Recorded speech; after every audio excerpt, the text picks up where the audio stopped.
Halo semua, jumpa lagi channel Boskalova Story Film. Di segmen drama kali ini saya akan membahas sebuah film survival drama kisah nyata bertema lautan yang cukup menegangkan dan mengharukan, di mana film ini menceritakan kisah pilu seorang wanita yang terjebak di tengah lautan seorang diri selama 41 hari. Lantas apakah yang menyebabkan dan bagaimanakah cara dia bertahan hidup? Yuk tanpa berlama-lama simak nih buat si paling gak bersyukur, udah hidup enak kecukupan di darat malah nyelot mulu. Dan ini dia alur cerita Drive 2018.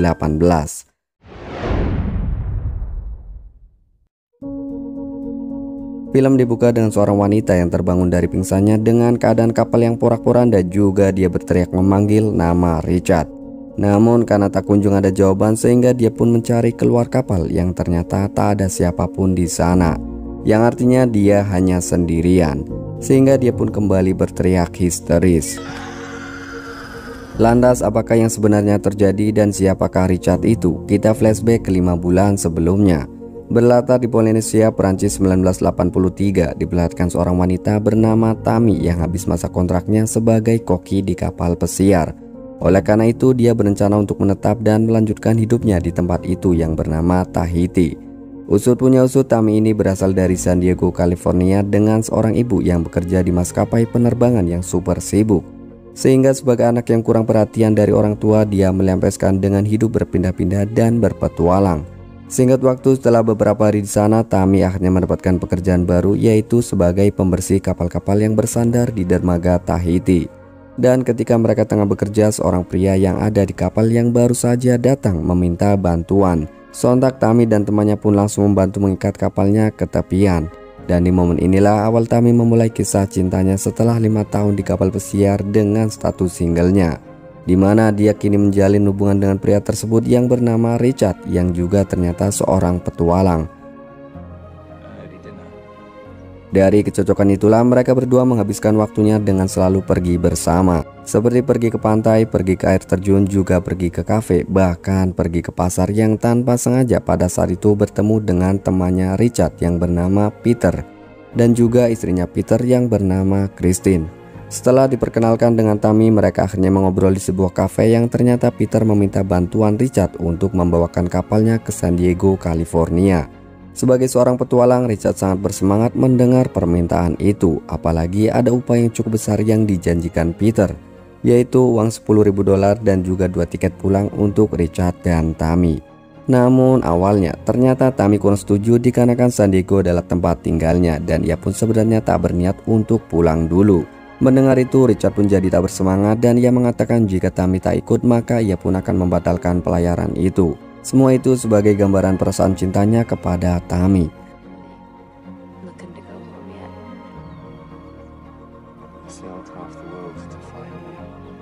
Mendengar itu, Tammy pun akhirnya merubah keputusannya.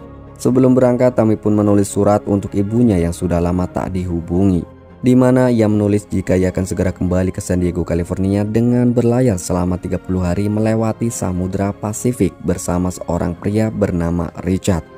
Dan ia juga menuliskan kalau Richard adalah seorang lelaki yang baik dan juga cocok dengannya.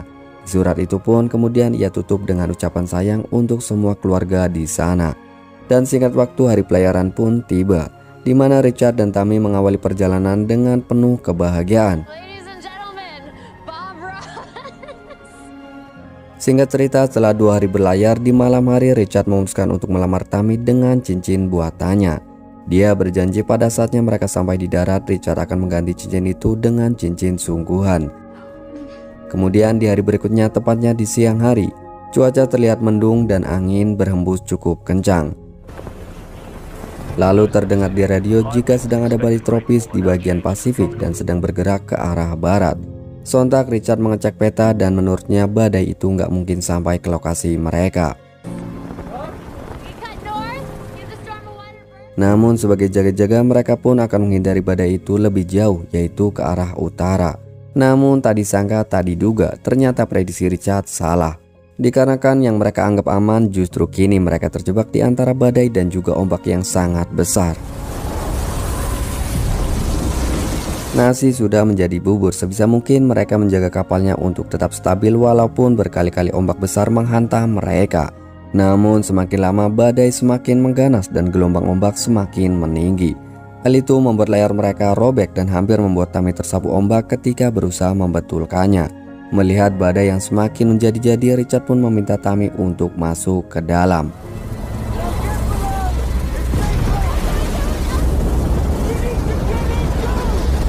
Namun belumlah sempat Tami mengamankan diri, ombak besar langsung menghantam kapal mereka yang membuat kapal itu tenggelam sementara.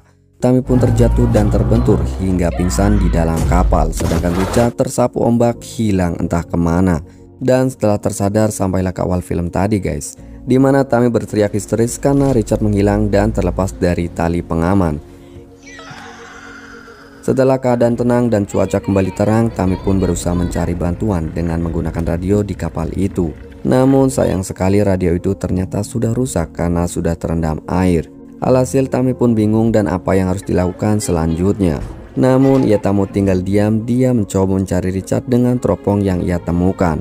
Melihat Richard di kejauhan, Tami pun berusaha menyalakan kapalnya, namun sial kapal itu tak mau menyala, bahkan kemudinya tersangkut di bawah tiang layar yang patah.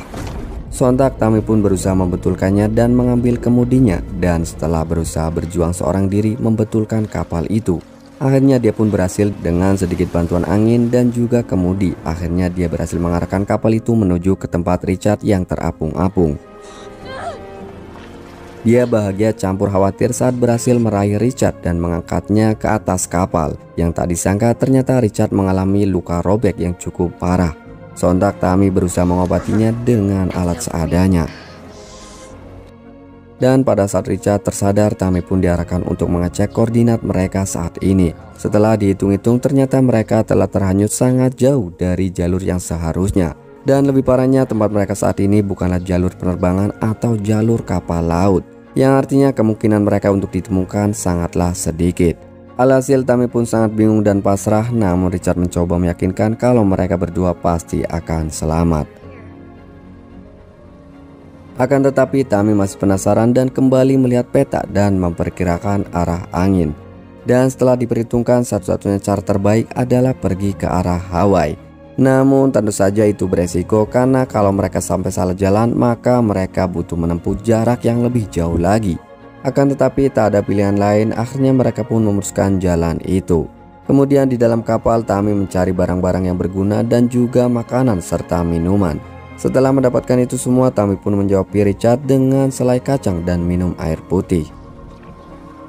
3 hari terhanyut, Tami mengatakan pada Richard bahwa kapal mereka telah melenceng 60 mil yang mana mereka semakin menjauh 180 mil dari jalur menuju ke Hawaii. Menurut Tami kemungkinan besar karena ada masalah di kemudinya, dan karena itu Tami pun memeriksanya.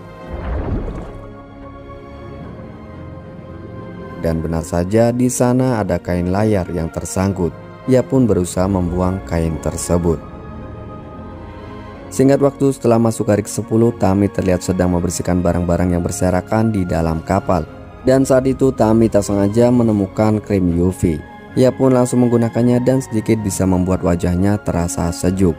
Krim itu juga ia berikan kepada Richard sekaligus mengecek luka Richard yang diobati seadanya. Dan ternyata kondisinya semakin memburuk.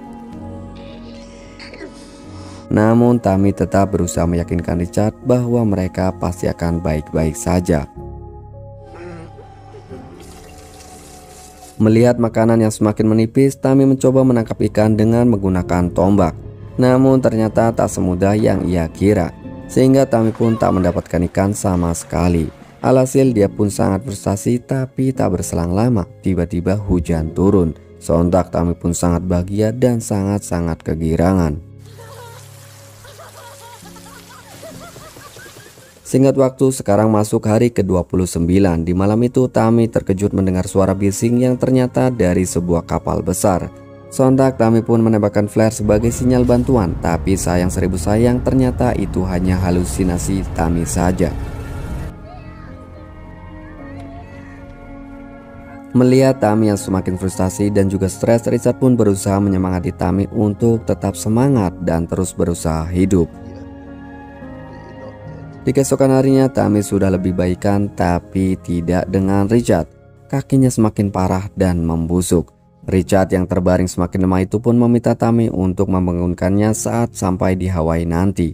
Mendengar itu, Tammy pun berusaha menguatkan Richard jika jarak ke Hawaii tinggal 600 km lagi.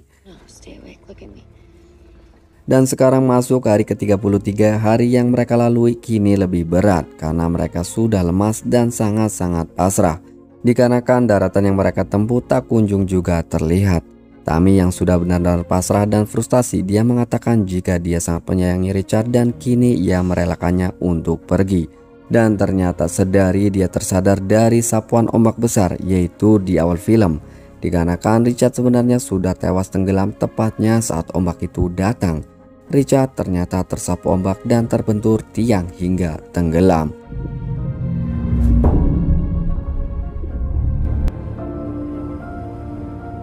Dan singkat cerita, sekarang masuk hari ke-41. Dia berusaha tegar dan berdamai atas apa yang terjadi dan merelakan kekasih tercintanya. Dan pada saat dia sedang duduk pasrah, tiba-tiba seekor burung pantai hinggap di kapalnya. Dan saat itulah Tammy mulai tersadar. Dan di sini semangat hidupnya pun kembali dan langsung menembakkan flare. Dan benar saja flare itu berhasil menarik kapal nelayan yang tak jauh dari sana.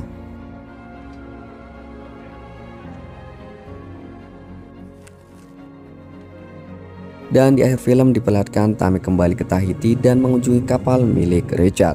Di dalam kapal itu dia sangat bersedih karena teringat masa-masa saat bersama dengan Richard.